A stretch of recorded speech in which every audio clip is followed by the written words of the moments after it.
میں اتراتا رہے گا۔ آپ سے پوچھتا ہوں حضرت بلال حبشی کی صورت کیا تھی؟ حضرت بلال حبشی کی صورت، اسلام صورت پر نہیں جاتا، اسلام سیرت کی بات کرتا ہے۔ حضرت بلال حبشی کی صورت کیا تھی؟ پوری دنیا کے مسلمان متحد اور متفق ہے اس بات پر، تمام مکاتب فکر کے علماء، کہ بلال حبشی رنگ کے اعتبار سے گورے نہیں تھے۔ جب گورے نہیں تھے تو کیا تھے؟ میں آپ کو سمجھ میں آ گیا ہوگا کیا تھے، لیکن چونکہ ہم کسی صحابی کو کالا نہیں کہہ سکتے، کیونکہ ہمارے مسلک نے یا مذہب نے ہمیں ادب سکھایا۔ بات تو آپ کے سمجھ میں آ گئی نا میں نے کیا کہا؟ اگر ابھی کہہ دیا ہے کہ رات ہے تو مطلب دن نہیں ہے، تو جب یہ بات کہہ دی گئی کہ بلال حبشی گورے نہیں تھے تو کیا تھے وہ آپ کو سمجھ میں آ گیا۔ مگر بلال کا رنگ جو ہے وہ پکا تھا، مگر بلال کے کردار کا حال یہ تھا کہ وہ زمین پہ چلتے ہیں اور ان کے قدموں کی آہٹ جنت میں رسول اللہ کو سنائی دیتی۔ اللہ کے رسول علیہ السلام جب معراج سے تشریف لائے تو آقا نے فرمایا بلال کیا بات ہے کہ میں نے جنت میں میرے آگے آگے، توجہ کریں، آگے آگے اللہ کے رسول فرما رہے آگے آگے، رنگ دیکھو اور ڈھنگ دیکھو، صورت دیکھو اور سیرت دیکھو۔ کیا سیرت ہے بلال کی؟ کہتے ہیں اللہ کے رسول میں نے تجھے اپنے آگے آگے جنت میں چلتے دی، تیری قدموں کی آہٹ میں نے جنت میں اپنے آگے آگے سنی۔ ایک بات اس سے پتا چلی، نمبر ایک کہ حضور اپنی امت سے کتنا پیار کرتے ہیں، کہ حضور اپنی امت کی چھینک کی آواز نہیں پہچانتے، صرف کھانسی کی آواز نہیں پہچانتے، صرف منہ کے نکلنے کی آواز نہیں پہچانتے۔ اللہ کے رسول تو تمہارے چلنے سے جو قدموں کی آہٹ ہوتی ہے اس آہٹ کو بھی اللہ کے رسول پہچانتے ہیں۔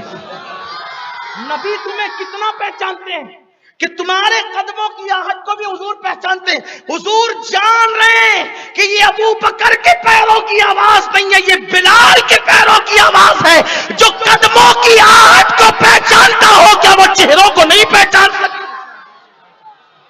اپنے نبی کی ہم سے محبت تو دیکھو، اپنے نبی کی ہم سے پیار تو دیکھو، کی آہٹ سے تو باپ بھی نہیں پہچانتا، لیکن باہر مصطفیٰ جان رحمت تمہاری عظمتوں کو سلام، اتنے بڑے ہو کر، اتنی شان والے رسول ہو کر، غلاموں پر اتنا کرم کہ لوگوں کے پیروں کی آہٹ کو بھی آپ پہچانتے ہیں کہ یہ بلال کی ہی آواز ہے، یہ ابو بکر کی آواز نہیں ہے، یہ بلال ہی کی آواز ہے، یہ عمر ابن خطاب کے قدموں کی آہٹ نہیں ہے۔ ذرا سوچو تو صحیح مسلمانوں، اپنے نبی کی شان کیا ہے، اپنے نبی کا مقام۔ وہ نبی ہمیں قدموں کی آہٹ سے بھی پہچانے، اور ہم نبی سے اتنے دور ہو گئے کہ ہم نبی کو پہچان ہی نہیں پا رہے ہیں، ہم نبی کی عظمت کو پہچان نہیں پا رہے ہیں، ہم نبی کی شان کو پہچان نہیں پا رہے ہیں، ہم نبی کے وقار کو پہچان نہیں پا رہے ہیں۔ اے میری قوم کے جوانوں، آؤ اپنے نبی سے قریب آئیں، آؤ اپنے رسول سے قریب آئیں۔ سب کے قریب ہو کر کے دیکھا، کبھی اللہ کے محبوب کے قریب بھی ہو کر کے دیکھو، سب کے لیے آنسو بہا کے دیکھا،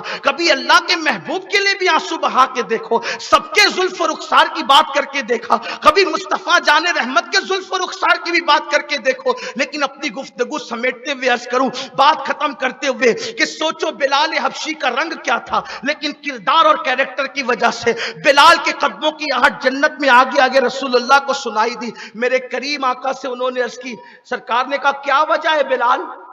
بلال وجہ کیا ہے کہ تیری قدموں کی آہٹ میرے آگے آگے جنت میں نے سنی؟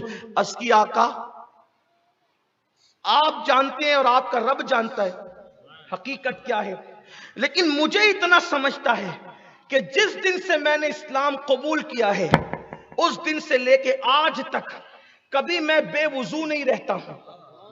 جب بھی میرا وضو ٹوٹتا ہے میں فوراً وضو کر لیتا ہوں، اور جب وضو کر لیتا ہوں تو میں اس کے بعد فوراً 2 رکعت نماز پڑھ لیتا ہوں۔ شاید اسی کی برکت ہے کہ جنت میں آپ کے آگے آگے قدموں کی آہٹ سنائی دی۔